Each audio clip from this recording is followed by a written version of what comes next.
বিরিয়ানি সদৃশ এই খাবারটার নাম হচ্ছে আরাবিয়ান খেপসা এবং এই খাবারটা আমরা খাচ্ছি আখাউড়ার একটা রেস্টুরেন্টে। একটা সময় আখাউড়ায় রেস্টুরেন্টের খাবার মানে ছিল ঢাকা হোটেলের মোগলাই পরোটা অথবা 9 স্টারের মাংস খিচুড়ি।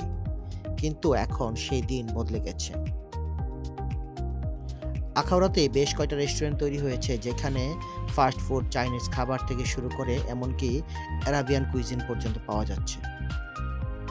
এবং রেস্টুরেন্টগুলা যে এক্সোটিক খাবার শুধু পরিবেশন করছে তা না, এখানকার রেস্টুরেন্টের যে ইন্টেরিয়র, যে অ্যাম্বিয়েন্স এগুলাও অনেক সুন্দর।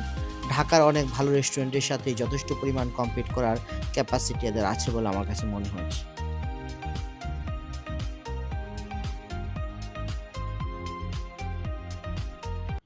এবার খাবারের কথায় আসি। আমরা অর্ডার করেছিলাম যে আইটেমটা, এটার নাম হচ্ছে খেপসা। এইটা অনেকটা আমাদের দেশের বিরিয়ানির মতো। মূলত রাইসটা তৈরি করা হয় বাসমতি চাল দিয়ে, আর মুরগিটা অনেকটা তান্দুরি টাইপ রান্না করা হয়। এই ২ টা মিশিয়ে এই বিরিয়ানিটা তৈরি করা হয়। আর সাথে থাকে সিদ্ধ ডিম আর কাবাব।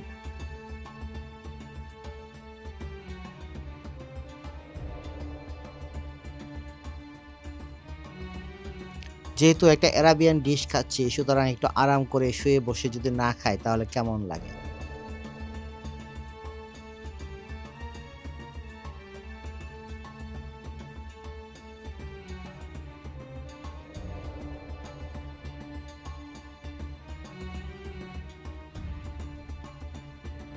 চিকেনটা যথেষ্ট পরিমাণ সফট এবং টেন্ডারি ছিল।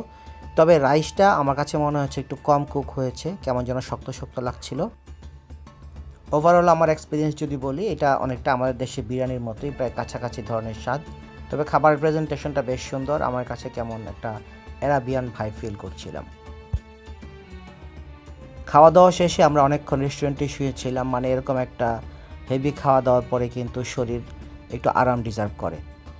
তাছাড়া রেস্টুরেন্টের অ্যাম্বিয়েন্সটাও বেশ ফেভারেবল ছিল। মানে এখানে খুব বেশি মানুষের ভিড়ভাট্টা নাই, আর বসার জায়গাটাও বেশ কমফোর্টেবল। ফলে খাওয়া শেষে চুপচাপ বেশ কিছুক্ষণ শুয়ে থাকার মতো ব্যবস্থাও ছিল।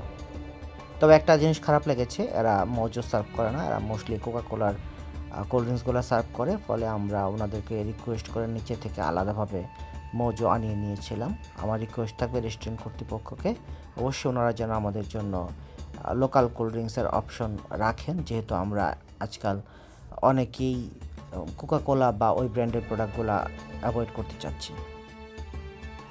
তো আজকের মতো এই পর্যন্তই। পরবর্তী ভিডিও দেখার আহ্বান রইলো। আর ব্রাহ্মণবাড়িয়া থেকে যদি এই ভিডিওটি দেখে থাকেন তাহলে কে কোথা থেকে দেখছেন কমেন্টে অবশ্যই জানাবেন। ধন্যবাদ। আসসালামু আলাইকুম।